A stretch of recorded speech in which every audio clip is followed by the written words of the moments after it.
बिहार प्रदेश का एक जिला लगता है नवादा और नवादा जिले का ही एक गांव लगता है पट्टावा सराय। दरअसल यहां से एक व्यक्ति हरियाणा प्रदेश के झज्जर को फोन करता है। झज्जर में एक ईंट भट्टा है और ईंट भट्टे पर काम करने वाला राजकुमार होता है। राजकुमार को बताया जाता है कि एक सर्वे करने वाली टीम आई थी और वह टीम जो सर्वे कर रही थी वह प्रधानमंत्री आवास योजना के लिए, साथ ही जॉब कार्ड के लिए सर्वे कर रही है। मैंने तुम्हारा नाम लेकर बता दिया है कि वो तो बहुत दूर रह यानी कि 1188 किलोमीटर दूर रहकर मजदूरी कर रहा है। यदि तुम्हारा नाम भी इसमें शामिल हो जाए तो तुम्हें भी कुछ ना कुछ पैसे का लाभ हो जाएगा। राजकुमार ने जैसे ही यह बात सुनी अपनी पत्नी ने कहा कि अगर इस योजना का लाभ हमें लेना है तो हमें गाँव जाना ही पड़ेगा। यानी कि 1188 किलोमीटर का सफ़र तय करने के बाद सरकार के उन अधिकारियों से मिलना ही पड़ेगा। अगर लाभ लेना है तो पति पत्नी अपने एक बेटे और बेटी के साथ निकल जाते उस योजना का लाभ लेने के लिए। अभी वो कुछ ही दूर निकले थे कि एक ऐसा हादसा हो जाता है। उस हादसे में 2 नहीं 18 लोगों की तो मौके पर ही मौत हो जाती, 23 लोग गंभीर घायल हो जाते। दरअसल क्या है ये कहानी, क्या है ये हादसा, इस हादसे की गूंज फिर पूरे हिंदुस्तान भर में फैल जाती। नमस्कार, मैं राधेश्याम और आप देख रहे हैं KSR न्यूज़ 24। आज की जो सच्ची घटना है मैं आपको सुनाने जा रहा हूँ। यह सच्ची घटना है राष्ट्रीय राजधानी क्षेत्र नई दिल्ली रेलवे स्टेशन की।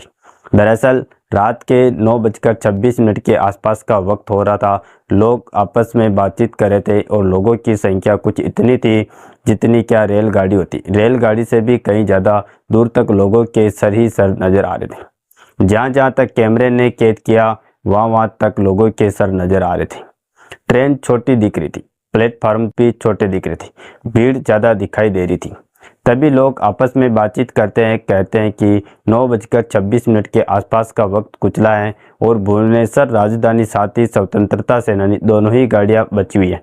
शनिवार का दिन है और कल अगर हम टाइम से पहुंच जाएंगे तो आराम से दिन भर वहां रहेंगे, यानी कि प्रयागराज के महाकुंभ में नहाएंगे, उसके बाद शाम को ट्रेन में वापस चले आएंगे। और जैसे ही ये बात आपस में लोग बातचीत कर रहे थे, इसी बीच में लोगों ने आपस में ही यह अंदाज़ा लगा लिया कि एक अनाउंसमेंट हुआ। दरअसल लोगों की जो संख्या थी वो प्लेटफार्म नंबर 12 पे थी और आवाज़ लगाई जाती है प्लेटफार्म नंबर 16 पर एक ट्रेन जो कि प्रयागराज के जाने के लिए तैयार खड़ी हुई थी। लोगों ने जब आपस में इस तरह की चर्चा करना शुरू किया, अरे हम खड़े तो 12 नंबर पर हैं लेकिन प्लेटफार्म नंबर 16 पर ट्रेन आ रही। अब लोगों ने दौड़ना शुरू कर दिया, भागना शुरू कर दिया। सभी के मन में बस एक ही ख्याल था, अगर जल्दी भागेंगे, जल्दी पहुंचेंगे तो जल्दी ट्रेन की सीट हाथ लग जाएगी। इसीलिए जो भी ये दिल्ली से लेकर प्रयागराज तक का सफ़र है वो आराम से कट जाएगा। मैं अगर पहले पहुंच गया तो कम से कम 1 सीट या 2 सीट तो रुकवा ही लूँगा ताकि मेरे परिवार के बाकी सदस्य भी आ जाए। अब यहाँ से जब लोगों ने दौड़ लगाना शुरू किया है अपनी अपनी जगह से, कुछ लोगों ने सामान के साथ, कुछ लोगों ने बिना सामान के साथ ही, औरत हो, बच्चे हो, आदमी हो, ये सब दौड़ने लगते हैं। उनका मकसद सिर्फ एक ही था, वो हो सकता है कि ये इस प्लेटफार्म से प्रयागराज जाने वाली अंतिम ट्रेन हो और ये ट्रेन छूटने नहीं चाहिए। ट्रेन छूट गई या उसकी सीट छूट गई तो फिर यह सफ़र बेमजा हो जाएगा। इसीलिए अब दौड़ने लगते हैं। अब ये प्लेटफार्म नंबर 16 की तरफ जब जा रहे थे तो उसमें से एक सीढ़ी थी, पहले सीढ़ी चढ़ना है, सीढ़ी से फिर उतरना है। अब जब सीढ़ी से उतरने वाली बात आती है तो जब लोग जा रहे थे तो किसी का पैर फिसल जाता है, एक का पैर फिसलता है, फिर दूसरे का फिसलता है, तीसरे का फिसलता है, चौथे का फिसलता है और देखते ही देखते सैकड़ों लोग एक दूसरे के ऊपर गिरना शुरू हो जाते हैं।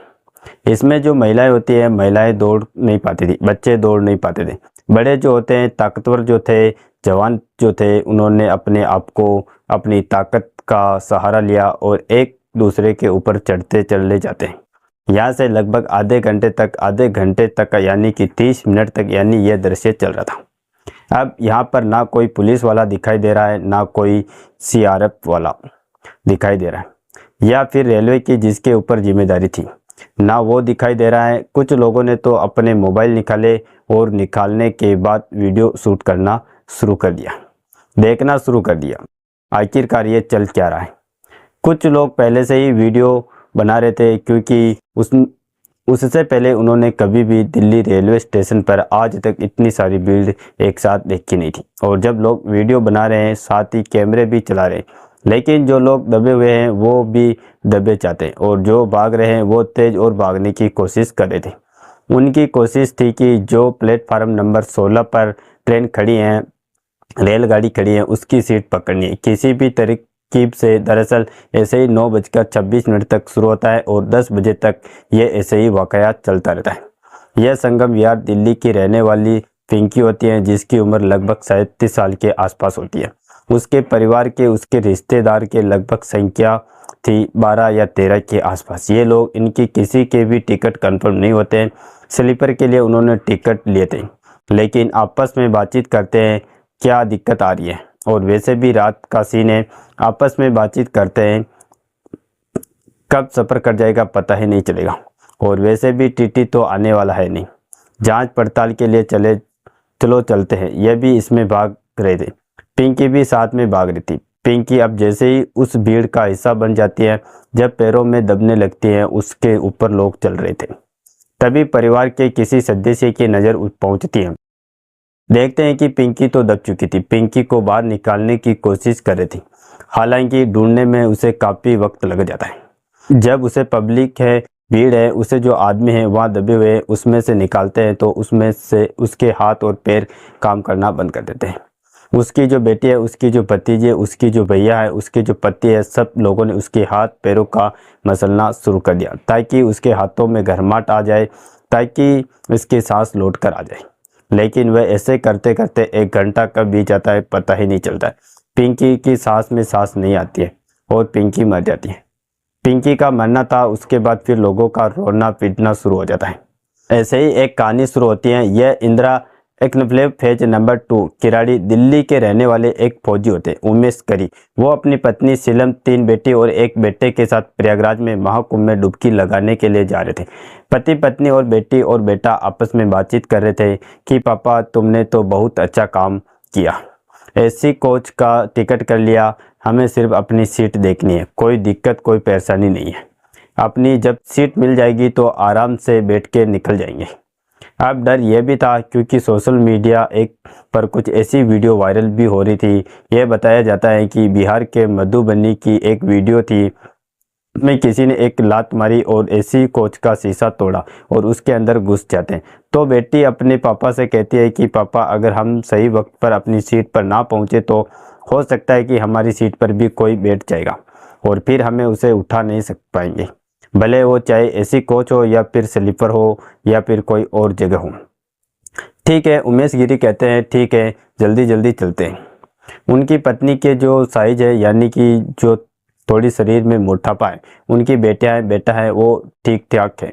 यहाँ से दौड़ रहे थे, बच्चों को तो बचा देते हैं, बेटे को भी बचा देते उमेश गिरी। लेकिन पत्नी जो होती है वो जो भगदड़ थी, उस भगदड़ में लोगों के पैरों का हिस्सा बन जाती है। सीलम लगातार उनके ऊपर लोग चल रहे थे। अब इस बीच में उमेश गिरी जो होते हैं वो रो रो कर चिल्ला रहे। कभी वो पुलिस वालों को आवाज़ देते हैं तो कभी आरपीएफ वालों को आवाज़ देते हैं, कभी वो जो यहाँ के सीआरएफ के जवान थे उन्हें आवाज़ देते हैं, कभी कोई यहाँ हष्टपुष्ट तक सा कोई व्यक्ति दिखाई देता है, कभी उसको आवाज़ देते हैं। कहते हैं कि मेरी पत्नी इसके अंदर दबी हुई है, मेरी पत्नी को बाहर निकाल दो। इस तरह की वो बात जब रो रहा है, चीख रहा है, चिल्ला रहा है। उसने भी उस भगदड़ में जाकर अपनी पत्नी को जब निकालने की कोशिश की है, जब उसे बाहर खींचकर एक पुलिस वाले की, यानी कि शायद वो फौजी बताया जाता है, उसकी मदद से सीलम को जब बाहर निकाला जाता है। सीलम ने भी दम तोड़ दिया था, वो मर चुकी थी। 3 बेटियां और बेटा बच जाता है, लेकिन उमेश गिरी जो फौजी होता है उसके हाथ पैर में जगह जगह चोटें आई थी। जब पत्रकारों ने उससे बातचीत करना शुरू किया तो उसने रो रो कर अपनी कहानी को कुछ इसी तरह से बयां किया था। दरअसल कहानी शुरू होती है, एक राजकुमार माझी होता है जो कि हरियाणा के झज्जर में ईंट भट्टे का काम करता है, और वह कहता है बिहार प्रदेश के नवादा का एक पटावा सराय गाँव होता है, वहाँ का रहने वाला होता है। वहाँ से फ़ोन आता है कि तुम्हारे घर पर यह चाहे प्रधानमंत्री आवास योजना वाली और तुम्हारे की जॉब कार्ड वाली टीम आई थी, अगर तुम्हारा नाम भी उसमें शामिल हो जाएगा तो तुम्हें भी सरकार से लाभ मिल जाएगा। जैसे ही राजकुमार मांझी ने यह बात सुनी, राजकुमार मांझी ने अपनी पत्नी से कहता है कि हमें भी योजना का लाभ लेना है, चलते। 15 फरवरी 2025 की रात वो भी उन्हीं ट्रेनों में जाना चाहता था। वो ट्रेनों का जो रूट था वह प्रयागराज की तरफ से होकर जाने वाला था।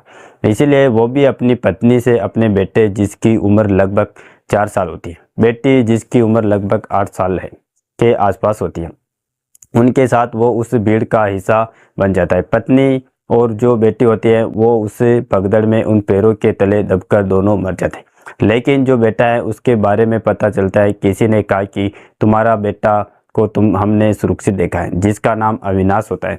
अविनाश को ठीक ठाक सुरक्षित देखा है, लेकिन वो है का रात के 9:26 पर यह भगदड़ होती है और अगला दिन यानी कि 16 फरवरी 2025 की दोपहर का समय आ जाता है। वह अपने बेटे की तलाश करता रहता है। मैंने हर जगह यह ढूंढने की कोशिश की है कि वाकई उसका बेटा मिले या नहीं मिला, कहाँ है कहाँ नहीं, इसके बारे में कोई ज़्यादा जानकारी नहीं मिल पाई है। लेकिन ना तो उसकी किसी की योजना का लाभ मिल पाएगा और ज़िंदगी भर अपनी बेटी और अपनी पत्नी को लेकर रो रो कर उसका ऐसा बुरा हाल होता है रहेगा, क्योंकि उसके साथ जो हुआ है वो वाकई ये कहावत है कि जाके पैर ना फटी भाई, वो क्या जानने फिर पर आई। जो उसके साथ हुआ है वो इसका दर्द वही महसूस कर सकता है। ठीक है, ऐसे ही एक लड़का जिसकी उम्र लगभग 15 साल के आसपास होती है, नाम उसका गिरधारी होता है। बिहार की राजधानी पटना से वो दिल्ली की तरफ चलता है और दिल्ली से आगे जाना था उसको पानीपत, और पानीपत में वो अपने मामा के यहाँ जा रहा था अपनी मामी को लेकर। मामी का नाम होता है ललिता और ललिता के 2 बेटे होते हैं। एक बेटी होती है, उसका पति ये पानीपत में रहकर ही कोई कचरा बीनता है या कूड़ा बीनता है, उसी में से वो अपना रोजगार तलाश करते हैं। ललिता को लेकर जा रहा था और वो भी इस भीड़ का हिस्सा बन जाता है। जो भगदड़ हो रही थी इस भगदड़ का हिस्सा बन जाता है और ललिता याद दब जाती। वो अपनी मामी को देख रहा था, अपनी मामी को बचाने की उसने कोशिश की, लेकिन वह बचा नहीं पाया था। 15 साल की जिसकी उम्र थी, लेकिन उसने बड़ी होशियारी से कदम उठाया और वो एक रेलिंग पे ऐसे कदम रखता है और उसके बाद जो ऊपर एक टिन शेड होता है उस टिन शेड को पकड़ लेता है। यानी कि जो भीड़ का हिस्सा जरूर था, लेकिन जो उससे पकड़ लेता है वो एक पत्रकार को अपने एक इंटरव्यू में बता रहा था कि मैंने अपनी आंखों से देखा है कि एक एप्पल का मोबाइल पड़ा हुआ था, मन कर रहा है कि मैं उस मोबाइल को उठा लूं। यदि मैंने उस मोबाइल को उठाया होता तो शायद वो भी उस भगदड़ में मर जाता या मारा जाता। अब उसके बाद उसने अपने मामा को फ़ोन किया, संतोष को फ़ोन करके बोला कि मामा हम लोग ऐसे आ रहे थे और मामी अब इस दुनिया में नहीं रही, मामी तो मर चुकी है। उस लड़के के पास में जब इसका इंटरव्यू चल रहा था तब उसके पास में एक लड़की बैठी हुई थी, वो बड़ी बेटी है और उसके जो छोटे भाई हैं वो एक कपड़े से ढके हुए थे। वो बताती है कि हम इतने गरीब है कि हमारे पास इतना पैसा भी नहीं है कि हम इस लाश को, अपनी माँ की लाश को ले जा कर उसका अंतिम संस्कार कर सकें। हालांकि सरकार ने यह व्यवस्था कर दी थी, जहाँ जहाँ मृतक के उनके मृतकों को उनके घर पहुँचाने की व्यवस्था कर दी गई थी। ठीक ऐसे ही छपरा बिहार के सोनपुर की रहने वाली पूनम होती है। पूनम दरअसल दिल्ली आई थी घूमने फिरने के लिए किसी काम से, तभी उसके पति का गुस्से में फ़ोन आता है कि तुम कितना दिन दिल्ली में रुकेगी, वापस घर आओ अपने। अब तो काफ़ी दिन हो गए। अब पूनम पर लगातार दबाव पड़ रहा था, तो इसीलिए पूनम सीधा अपनी पति की बात मानती है और वो दिल्ली से सीधा बिहार के लिए रवाना हुई, यानी कि छपरा के लिए रवाना होती है। छपरा से उसको सोनपुर जाना था, लेकिन वो भी इस भगदड़ का हिस्सा बन जाती है और वो उस भगदड़ में मारी जाती। अब इस परिवार वालों की, जहाँ जिनकी रिश्तेदारी में वो आई थी, अनुराग गुप्ता ने यह बताया कि वो उसकी मामी लगती है और अब मामी के बारे में पता चल जाता है कि उसकी मामी इस तरह से भगदड़ में मारी गई है। तो उसने उसे देखने की तमाम कोशिश की, उसकी माँ ने देखने की तमाम कोशिश की, लेकिन कुछ प्रशासनिक अधिकारियों ने, कुछ एम्बुलेंस वालों को इतनी जल्दी कराई कि डेड बॉडी को उनके गंतव्य, उनके पत्ते पर पहुंचाने के लिए उन्होंने कोई कोर कसर बाकी नहीं छोड़ी। उनका एक ही मकसद था कि किसी मीडिया वाले की इन लाशों पर नज़र ना पड़ जाए, कि यह संख्या ना गिनती गिनती करने लगे कि कितनी है क्या है, और वह बस कोशिश थी कि जैसे ही रेलवे स्टेशन को तत्काल प्रभाव से साफ सुथरा कर दिया जाए, जबकि बहुत सारे लोगों के चप्पल, जूते, कपड़े, बैग उनके सामान इस तरह से बिखरा हुआ पड़ा हुआ था। मैच आधे घंटे में जितनी देर में लाशों के ढेरों को उठाया गया था, जितनी देर में 23 घायलों को उठाकर राम मनोहर लोहिया हॉस्पिटल में पहुंचाया गया, उतनी बहुत कम देर में सबसे पहले वहां की साफ सफाई करा दी जाए, ताकि कोई वीडियो, कोई फोटो ना बना ले। मरने वालों की संख्या शाम तक हो जाती है 18 के आसपास, और घायलों की संख्या हो जाती है लगभग 23 के आसपास। मरने वाले इसमें सबसे ज़्यादा बिहार के होते हैं 9, और दिल्ली के होते हैं 8, हरियाणा का होता है 1। अगर हम नाम लेने की बात करें तो इसमें आशा देवी हैं, जिनकी उम्र लगभग 80 साल के आसपास होती है, बिहार के रहने वाली होती हैं। पिंकी देवी, जिनकी उम्र 41 साल, दिल्ली की रहने वाली।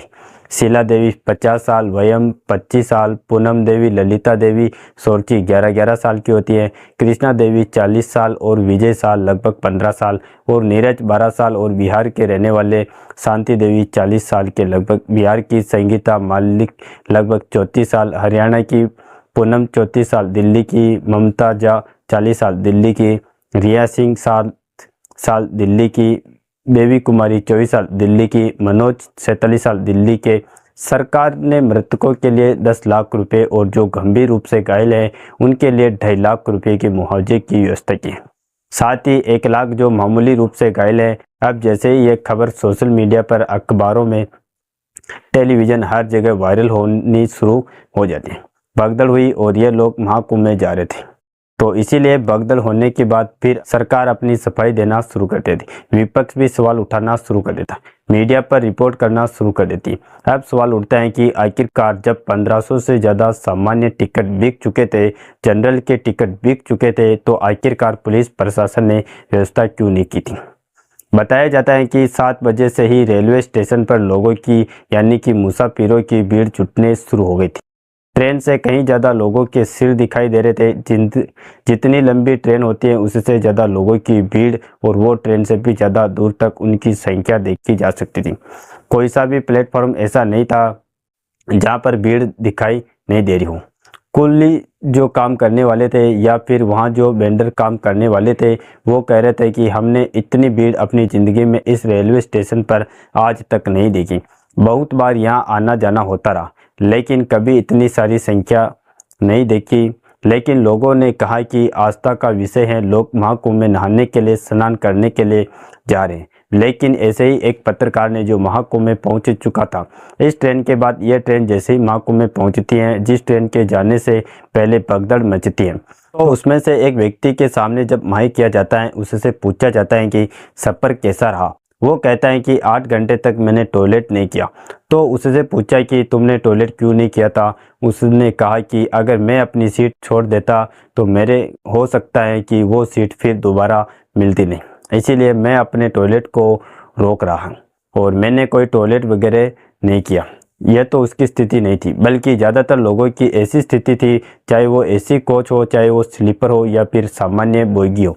हर जगह आदमी जब, अब चाहे सीट हो या ऊपर हो, जहाँ भी उनको मौका मिल रहा था, चाहे वो टॉयलेट के अंदर हो, लेटकर, बैठकर, खड़े होकर, जैसे चाहे रह रहे थे, वैसे वो सफ़र कर रहे थे। उनकी कोशिश बस किसी भी तरीके से प्रयागराज के उस महाकुंभ में जाए और वहाँ डुबकी लगा के आए, भले चाहे कुछ भी हो जाए। दोस्तों, इस पूरे घटनाक्रम को सुनाने का उद्देश्य किसी को परेशान करना नहीं, किसी का दिल दुखाना नहीं, बल्कि आपको सचेत करना है, आपको जागरूक करना है, आपको बताना है, और प्रशासन को ये एहसास कराना है कि अपनी जिम्मेदारी को अगर पूरी ईमानदारी से निभाए तो किसी भी आदमी की, आम आदमी की मौत ना होती। इसमें आपकी क्या राय है? अपनी राय कमेंट सेक्शन में ज़रूर बताएं, और इसी तरह क्राइम वीडियो देखने के लिए हमारे चैनल KSR न्यूज़ को सब्सक्राइब करके बेल आइकन को ऑल पर ज़रूर सेलेक्ट करें।